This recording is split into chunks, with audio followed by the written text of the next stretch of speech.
महानगरपालिकेचे जे आपले नगरसेवक आहेत, हे नगरसेवक म्हणजे आपल्या कर्तव्याची जाण असणारे आणि मूलभूत सुविधा त्यांच्या ज्या वार्डामध्ये द्यायच्या आहेत, ज्या करून द्यायच्या आहेत, त्याच्यावर पूर्ण अभ्यास करणारे, माहिती असणारे आणि जनतेच्या ज्या काही अडचणी आहेत त्या सोडवणारे असले पाहिजेत आणि कोणत्याही भूलथापाला पडी न पडणारे.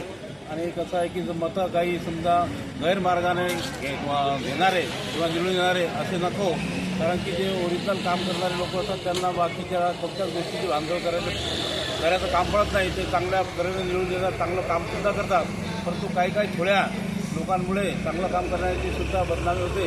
तरी माझा असा विचार आहे की बाबा ज्या या पुढच्या महानगरपालिका निवडणुका येतील त्याच्यामध्ये आपलं काम करणारा, स्वच्छ प्रशासक असणारा, पारदर्शक व्यवहार करणारा असे चांगल्या प्रतीचे नगरसेवक निवडून आपल्या या अकोला जिल्ह्याची नावलौकिक चांगल्या प्रमाणाने वाढवावा.